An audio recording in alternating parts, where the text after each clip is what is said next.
কুয়াশার চাদরে পুরো কানাডা ঠান্ডা হলেও রাজনীতির হাওয়া কিন্তু বেশ খানিকটা গরম বেশ কদিন থেকেই। প্রধানমন্ত্রী জাস্টিন ট্রুডো যেদিন ঘোষণা করেছেন তিনি দলের এবং প্রধানমন্ত্রিত্ব থেকে পদত্যাগ করবেন, সেদিন থেকেই আবার সরগরম হয়ে উঠেছে কানাডার রাজনীতি। শুধুমাত্র লিবারেল পার্টি নয়, সব পার্টির নেতাকর্মীরাই কিন্তু বিষয়টি নিয়ে ভাবছেন, তারা খেয়াল রাখছেন।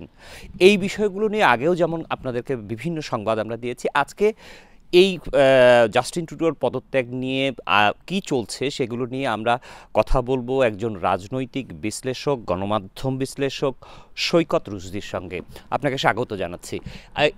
এই যে কানাডায় যে প্রধানমন্ত্রী পদত্যাগ করার ঘোষণা দিয়েছেন যে তিনি পদত্যাগ করবেন, পার্টি লিডারশিপ থেকে চলে যাবেন, আসলে এখানকার রাজনৈতিক যে কাঠামোগুলো আছে সেইখানে আসলে নতুন নেতা নির্বাচন বা নতুন প্রধানমন্ত্রী নির্বাচনের ক্ষেত্রে কি কি করেন তারা? ধন্যবাদ। প্রশ্নটি খুবই গুরুত্বপূর্ণ। কানাডার রাজনীতির ইতিহাসের প্রেক্ষাপটে কানাডার 23তম প্রধানমন্ত্রী জাস্টিন ট্রুডো 10 বছর প্রধানমন্ত্রী থাকার পরে পদত্যাগের ঘোষণা দিয়েছেন। তিনি তার জনপ্রিয়তায় ধস নামায় এবং তিনি বলেছেন যে নতুন নেতা, তার দলের ক্ষমতাসীন দল লিবারেল পার্টির নতুন নেতা নির্বাচন না হওয়া পর্যন্ত তিনি প্রধানমন্ত্রী পদে থাকবেন, তারপরে তিনি পদটি ছেড়ে দেবেন। তো এখন তার দল লিবারেল পার্টি গতকালকে ঘোষণা করেছে তাদের নতুন নেতা নির্বাচনের পদ্ধতি, তারিখ ইত্যাদি। এবং কানাডার প্রেক্ষাপটে যেটা বলতে হয়, যেটা বাংলাদেশের মানুষ বা আমরা অনেকেই জানি না বা প্রতিবেশী আমেরিকানরাও জানে না, এখানে নতুন প্রধানমন্ত্রী নির্বাচন হয় না। এখানে ক্ষমতাসীন দলের নতুন নেতা নির্বাচন হবেন। তিনি যদি সংসদ সদস্য হন, তিনি পরবর্তীতেই যত দ্রুত সম্ভব তিনি প্রধানমন্ত্রী পদ গ্রহণ করবেন, এবং যদি সংসদ সদস্য না হন তাহলেও হয়তো পদ গ্রহণ করতে পারবেন অথবা পদে নির্বাচিত হতে হবে। তো সেই তারিখ ঘোষণা করা হয়েছে। প্রার্থীরাও কয়েকজন আগ্রহ দেখিয়েছেন।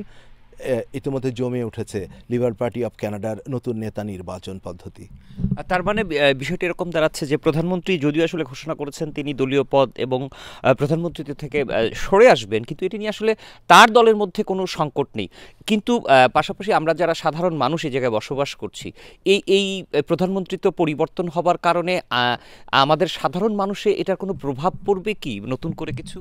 সেরকম নয়, কেননা কানাডার গণতন্ত্র অত্যন্ত স্থিতিশীল, দীর্ঘমেয়াদী। গত 159 বছরের ইতিহাসে এরকম ঘটনা আগেও ঘটেছে।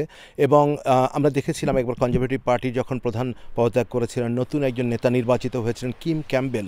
তিনি ছিলেন কানাডার ইতিহাসে প্রথম নারী প্রধানমন্ত্রী। সাধারণ জনগণের মধ্যে তেমন কোনো চাপ পড়ে না, কিন্তু দলের জন্য অনেক ক্ষেত্রে সেটা বিপর্যয়কর হতে পারে, আবার নতুন প্রাণ সঞ্জীবনী হতে পারে। তবে যেটা খুবই গুরুত্বপূর্ণ, নতুন নেতা নির্বাচন প্রক্রিয়ার ভিতরে চলে এসেছে এবং লিবারেল পার্টি অফ কানাডা তাদের যে অফিস থেকে ঘোষণা করেছে আগামী মার্চের 9 তারিখে নতুন নেতা নির্বাচন হবে। কারা ভোট দিতে পারবে সেটা নিয়ে কথা হয়েছে। তবে খুবই গুরুত্বপূর্ণ যে জিনিসটার দিকে নজর দিচ্ছে বিরোধী দলগুলো কিন্তু আক্রমণ শানাচ্ছে।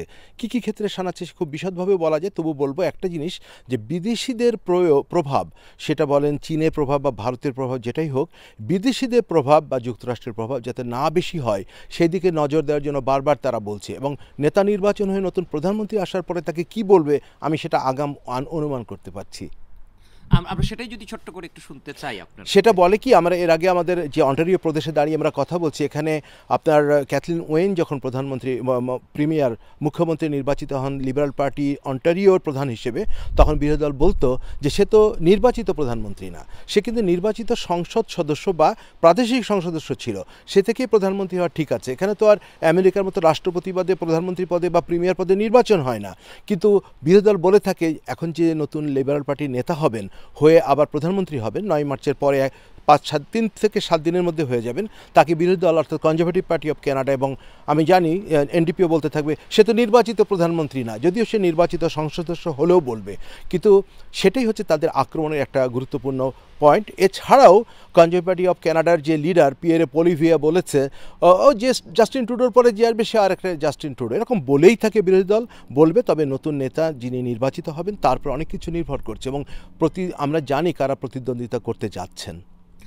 আমরা শুনছিলাম উনি সৈকত রুশদী বলছিলেন যে জাস্টিন ট্রুডোর দল যেটি আছে তারা ইতিমধ্যেই তাদের নেতা নির্বাচনের জন্য সময়ক্ষণ দিন নির্ধারণ করেছেন এবং যারা নিজেদের প্রার্থীটা ঘোষণা করেছেন তারাও নিজেদেরকে উপস্থাপিত করছেন এই পদের জন্য তারা যোগ্য। তবে তারপরেও যে বিষয়টি তিনি বারবার বলেছেন যে বিরোধী দল যারা আছেন বিরোধিতার খাতিরেও হয়তো বিরোধিতা করবেন, তাই টিকে থাকার জন্য কিন্তু খুবই সাবধানীভাবে এগোতে হবে লিবারেল পার্টিকে।